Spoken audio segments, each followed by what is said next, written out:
Hello students. So in the last class we have seen first law of thermodynamics और उसका equation क्या होता है हमने पढ़ा है delta U is equals to Q plus W is clear. और मैंने बताया था आपको कि वहाँ पर आपको स्पेशल ध्यान रखना है उसके साइन के ऊपर, जो क्यू और डब्ल्यू के साइंस क्या होते हैं, उसका प्लस कब आता है माइनस कब आता है, उसके ऊपर आपको स्पेशल ध्यान देना है।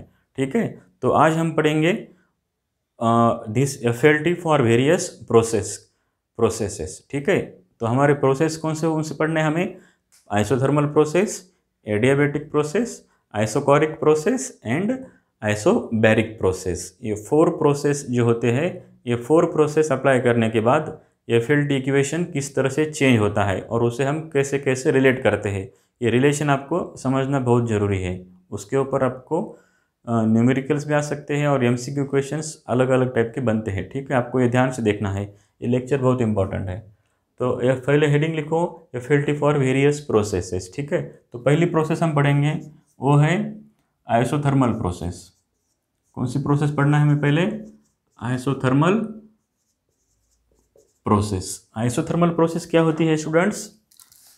आइसोथर्मल प्रोसेस हमने पढ़ा है पहले ही, बहुत 2-3 लेक्चर या उससे पहले पढ़ा होगा। आइसोथर्मल प्रोसेस क्या होती है? सो आइसोथर्मल प्रोसेस किसे बोलते हैं हम?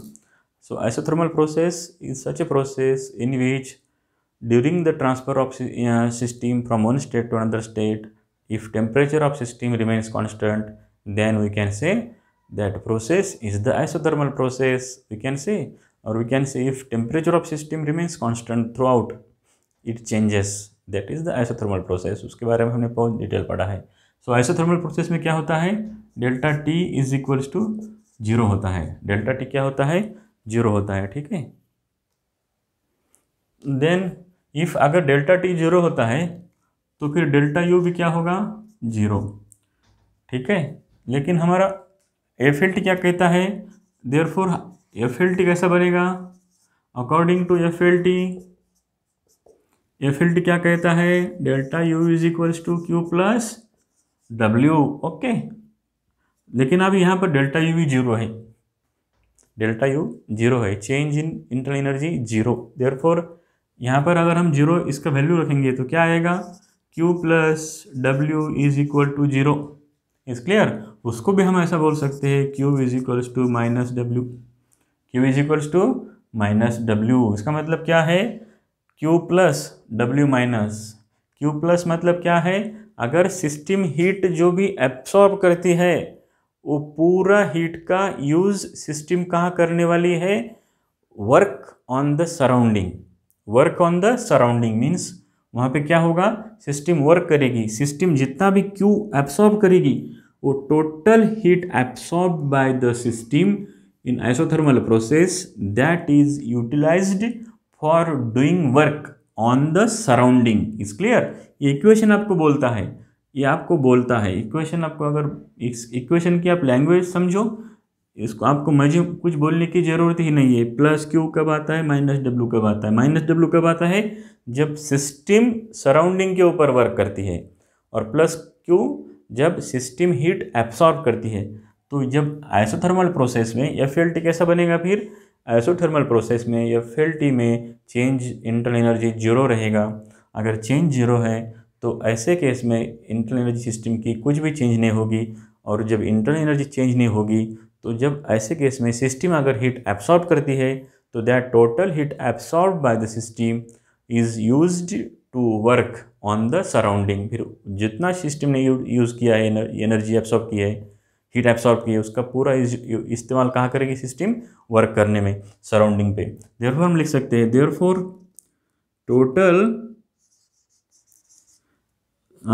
हम ऐसे लिख सकते हैं heat absorb, total heat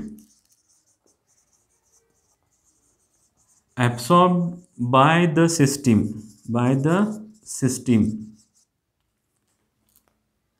total heat absorbed by the system is utilized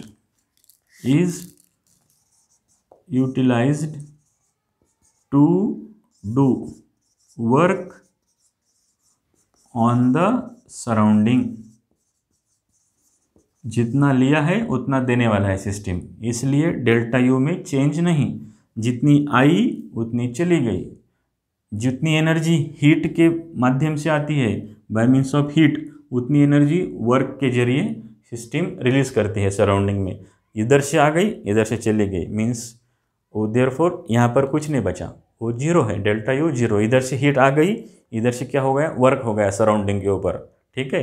therefore हम बोलेंगे यहाँ पर internal energy will change, not change. अगर यहाँ पर ऐसा भी हो सकता है, ये इक्वेशन में आप देख लीजिए, तो इसको हम ऐसा भी लिख सकते हैं, Q is equals to minus W मैंने लिखा है, इसको हम ऐसा भी लिख सकते हैं इस इक्वेशन को, that is we can say W is equals to minus Q. इसको हम ऐसा भी लिख सकते हैं W is equals to minus Q. इसका मतलब क्या होता है, सिस्टम जो भी सिस्टम पर अगर वर्क होता है तो फिर सिस्टम क्या करेगी, जितना अमाउंट का वर्क हुआ है सिस्टम पर अगर वर्क होता है सराउंडिंग में से, तो सिस्टम में कुछ एनर्जी आ जाएगी, तो फिर वो जो टोटल एनर्जी एब्सॉर्ब सिस्टम करेगी बाय मीन्स ऑफ वर्क, वो एनर्जी सिस्टम रिलीज करेगी bye means of heat. Means पहले क्या, इधर से हीट आ गई थी, इधर से वर्क चला गया, और दूसरे केस में क्या आ रहा है, इधर से वर्क आ रहा है, इधर से हीट चली जाएगी।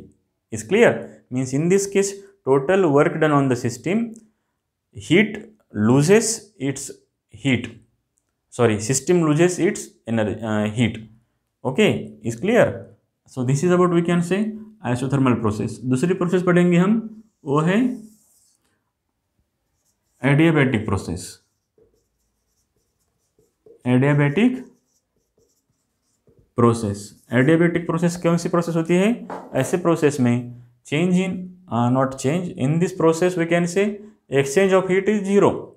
Exchange of heat is zero, उसे हम क्या बोलते हैं, adiabatic process. Exchange of heat is zero means what, Q is equals to, sorry not small Q, नहीं, आपके स्टेट बोर्ड में स्मॉल क्यू कैपिटल दिया है symbol, Q is equals to zero. अगर क्यू जीरो होता है तो अकॉर्डिंग टू एफ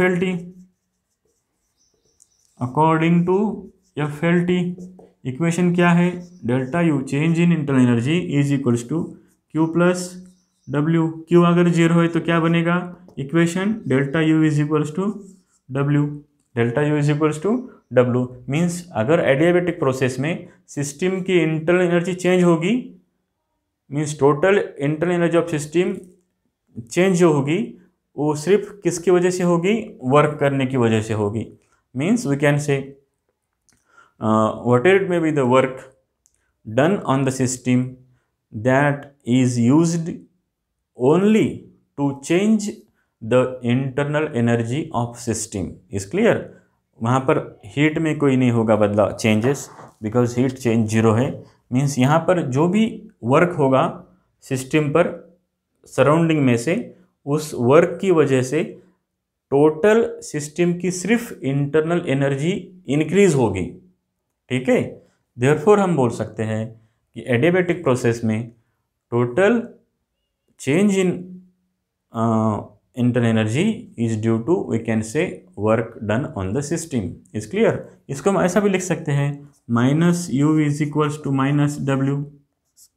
अभी ये पहले केस में क्या हो गया है, वर्क डब्ल्यू प्लस है, मतलब क्या है, सराउंड सिस्टम पर वर्क हुआ है, डब्ल्यू माइनस है, इसका मतलब क्या है, सिस्टम ने वर्क किया है। और जब सिस्टम जब वर्क करेगी सराउंडिंग पर, तो उसकी वजह से क्या होगा, system only utilises it's internal energy for doing work on the surrounding. Is clear? पहले केस में हम क्या बोल रहे थे कि अगर सिस्टम पर वर्क हो रहा है तो पूरी एनर्जी जो है सिस्टम सिर्फ इंटरनल एनर्जी चेंज करने में होगी, ठीक है। ओनली वहाँ पर क्या होगा, इंटरनल एनर्जी इंक्रीज होगी ऑब्वियसली। इस केस में क्या होगा, टोटल वी कैन से, यहाँ पर हम लिख सकते हैं internal energy increases, internal energy only, ऐसा हम बोल सकते हैं कि ओनली इंटरनल एनर्जी इंक्रीजेस, क्योंकि हीट में कोई चेंज नहीं है। और यहाँ पर हम बोल सकते हैं कि ओनली इंटरनल एनर्जी डिक्रीजेस, ठीक है। क्यों डिक्रीज होने वाली है? क्योंकि अगर सिस्टम को वर्क करना है सराउंडिंग के ऊपर, तो फिर सिस्टम की ही इंटरनल एनर्जी यूटिलाइज करनी पड़ेगी, इसलिए हम बोलेंगे डेल्टा यू विल डिक्रीजेस, और यहाँ पर डेल्टा यू में इंक्रीज होगा। ठीक है, तो ये हो गए दो प्रोसेस, एक एडियाबैटिक प्रोसेस और दूसरा आइसोथर्मल प्रोसेस। ठीक है, तीसरा और चौथा प्रोसेस बहुत इंपॉर्टेंट है, और उसके बाद में हम एंथैल्पी को भी इंट्रोड्यूस करने वाले हैं यहाँ पर। तीसरा प्रोसेस है आइसोकोरिक प्रोसेस, हेडिंग देखो, third is the isochoric process. Isochoric process के ऊपर सिस्टम किस तरह से वर्क मीन्स एफएलटी किस तरह से चेंज होता है देखेंगे हम। So right on the heading third isochoric process. Isochoric process students, isochoric process हम किसे बोलते हैं? जब volume of system remains constant, then in such case we can say there is the isochoric process. Is clear? तो उसे हम बोलते हैं isochoric process, means volume of system remains constant. Here we can say delta V is equals to zero. Delta V क्या होता है? Zero होता है, उसे हम बोलते हैं आइसोकोरिक प्रोसेस। तो यहाँ पर देख लीजिए अब, तो एफएलटी क्या बोलता है? एफएलटी कहता है अकॉर्डिंग टू एफएलटी, एफएलटी क्या कहता है? एफएलटी कहता है delta U is equals to change in internal energy is equals to Q plus W. What? Q plus W. FLT यही इतना ही कहता है। एफएलटी चेंज इंटरनल एनर्जी में जब चेंज होगा तो it is due to only heat and work. Is clear? इतना ही एफएलटी हमें पढ़ना है केमिस्ट्री में। ठीक है, एफएलटी का होगा ये। तो अभी यहाँ पे वी का वैल्यू जीरो है, अभी हम यहाँ पे याद रखिए डब्ल्यू का वैल्यू हमें पता है, since W is equals to minus P external into d V. Therefore हम अगर इसका वैल्यू यहाँ पे रखेंगे तो क्या आएगा? Delta U is equals to Q plus Q minus हो जाएगा, माइनस हो जाए या प्लस हो जाए, पूरा जीरो होने वाला है। क्यों? क्योंकि डेल्टा वी जीरो है, डेल्टा वी जीरो है, डेल्टा वी जीरो है, मीन्स ये डब्ल्यू का वैल्यू क्या होने वाला है? जीरो होने वाला है, मीन्स ये पूरा वैल्यू जीरो हो जाएगा। Therefore we can say delta U is equals to Q. Is clear? और जब ऐसा होता है तो हम इसे बोलते हैं at constant volume. This we subscript जो यहाँ पे नीचे वी लिखा है छोटा, उसका मतलब क्या है? Change in internal energy at constant volume. Eight constant volume means यहाँ पर जो भी सिस्टम हीट एब्सॉर्ब करता है, जो भी सिस्टम हीट एब्सॉर्ब करता है या फिर रिलीज होता है at constant volume, that is we can say it used to change its internal energy. We can say so that is QV is nothing but the heat absorbed. This QV where QV is heat at constant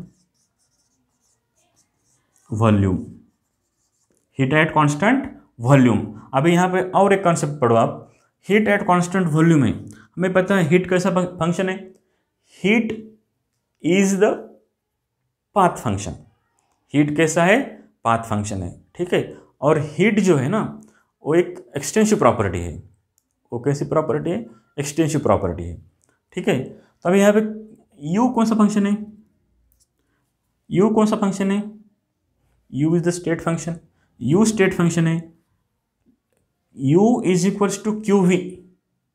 तो यहाँ पे देख लीजिए only heat is the path function. Okay, लेकिन heat at constant volume is the state function because Q V is equals to delta U आ रहा है। यहाँ पे इक्वेशन क्या मिल रहा है हमें? Q V is equals to delta U, और डेल्टा यू डायरेक्टली डिपेंड्स कहाँ पर है? डायरेक्टली डेल्टा यू का इक्वेशन में क्या मिल रहा है? Sorry, delta U is equal to nothing but Q V. Therefore हम बोल सकते हैं कि ये अगर स्टेट फंक्शन है, ये अगर कौन सा फंक्शन है? स्टेट फंक्शन है। ये कौन सा फंक्शन है? यहाँ पे ठीक से लिखता हूँ मैं, delta U means internal energy कौन सी फंक्शन है? Internal energy state function. ये अगर स्टेट फंक्शन है तो यू भी क्या, ये भी क्या होगा? State function. ये भी क्या होगा? State function. Is clear? Therefore हम बोलते हैं QV is the state function. QV is the state function. याद रखो, heat at constant volume. V क्या इंडिकेट कर रहा है? At constant volume. प्रोसेस कौन सी है? कांस्टेंट वॉल्यूम पे हो रही है। ठीक है। अब नेक्स्ट पढ़ेंगे हम, उसे हम बोलते हैं आइसोकोरिक प्रोसेस। नेक्स्ट क्या पढ़ रहे जा रहे हैं हम? Isochoric process.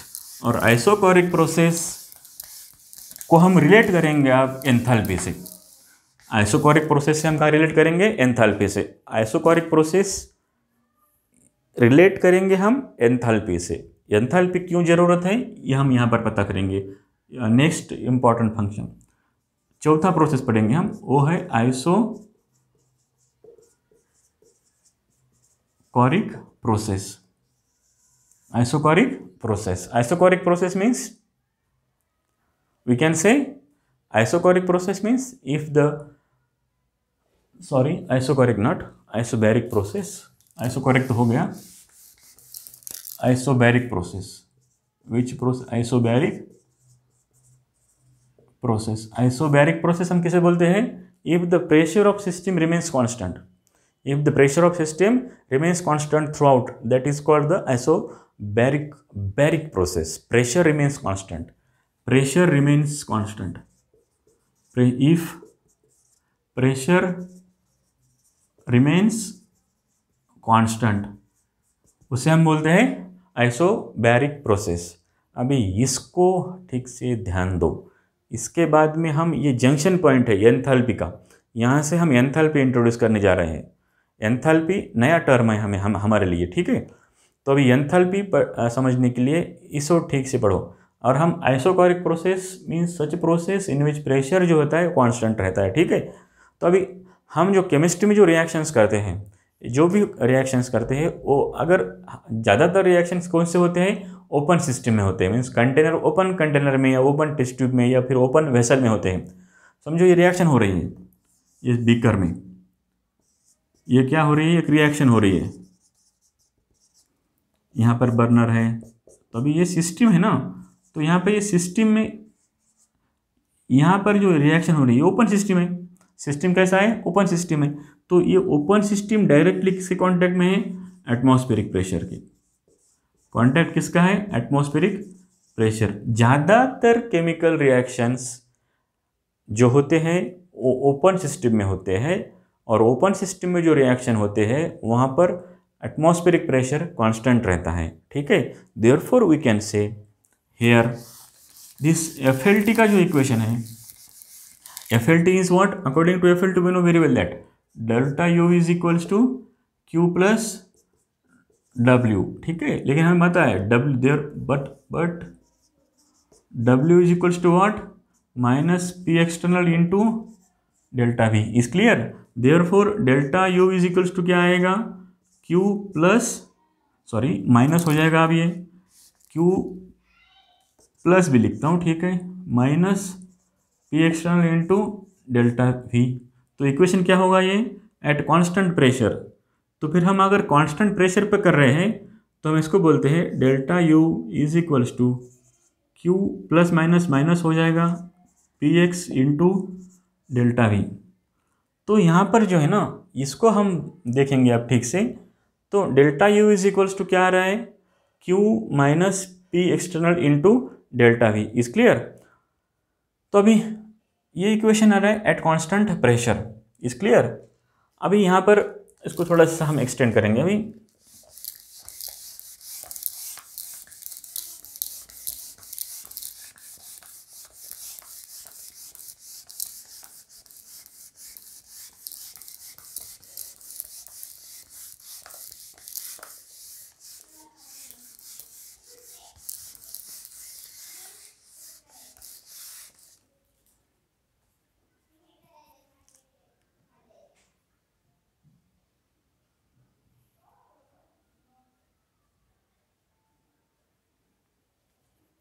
ठीक है, अभी यहाँ पे देख लीजिए हमें एंथैल्पी की क्यों ज़रूरत है।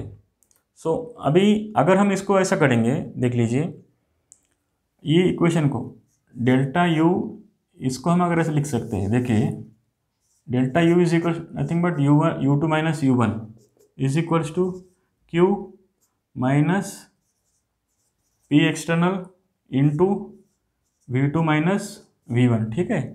अभी P external means pressure constant है, सपोज P एक्सटर्नल लिखने से हम P लिखते हैं डायरेक्टली। अभी यहाँ पे देख लीजिए U2 minus U1 is equals to Q minus, इसको हम डायरेक्ट P लिखते हैं यहाँ पे समझने के लिए हमारे direct, P is PV2 minus minus plus हो जाएगा माइनस PV1। ठीक है, तो हम अगर इस क्वेश्चन को अगर हम थोड़ा सा ये करेंगे तो देख लीजिए क्या आता है। और हम यहाँ पे देख लीजिए कांस्टेंट प्रेशर पर कर रहे हैं, means heat at constant isobaric पर कर रहे हैं हम, तो हम यहाँ पे भी क्या लिखते हैं, Q delta U is equals to QP means heat at constant pressure. देखेंगे अभी हम यहाँ पे QP, यहाँ पे क्या आएगा, QP आएगा। तो फिर यहाँ पे देख लीजिए डेल्टा U, उसको हम अगर रीअरेंज करेंगे तो इक्वेशन क्या बनता है, U2 माइनस, देख लीजिए U2 माइनस ये इधर आ गया U2 प्लस PV2, ये माइनस जैसे कि वैसा U1 प्लस PV1। ठीक है, is equals to QP, is equals to QP। Is clear. तो यहाँ पे देख लीजिए आप, तो इक्वेशन में इसको हम ऐसा लिखते हैं, therefore QP is equals to U2 plus PV2 minus U1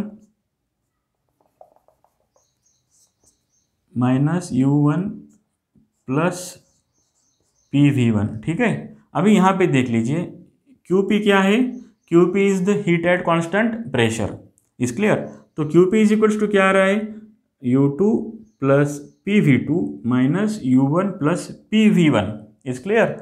तो हम अगर ये हर समय U2 प्लस PV2, ये U2 क्या है, स्टेट फंक्शन है, तो फिर हम इसको ऐसा लिख सकते हैं ना, सपोज कोई रिएक्शन हो रही है, इनिशियल स्टेट और फाइनल स्टेट, तो हम इसको बार बार U2 प्लस PV2 लिखने की वजह से हम इसको ऐसा लिखेंगे, ये पूरा जो ये जो है ना, ये टर्म जो है पूरी, ये टर्म को हम रिप्लेस करते हैं bye means of H।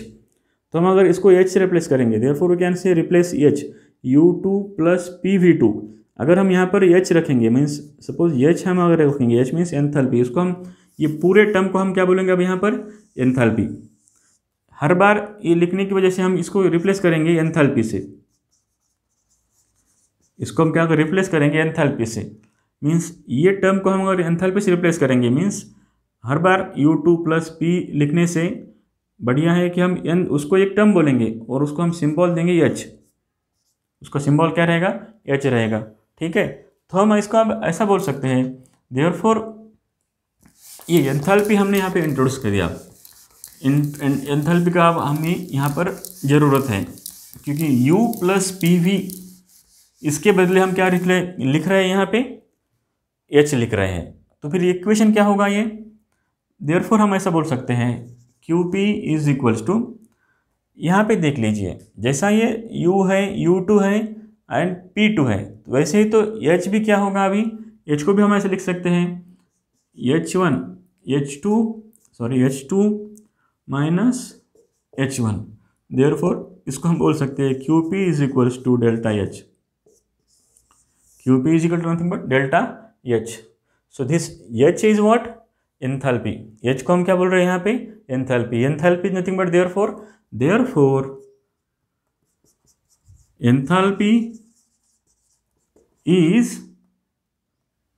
enthalpy you can define H is equals to U plus PV।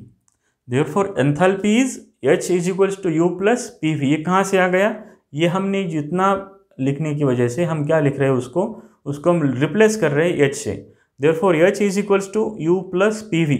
यहाँ पर भी तो U1 plus PV1 आ रहा है, therefore हम बोलते हैं कि enthalpy is nothing but enthalpy is the sum of internal energy plus pressure volume work.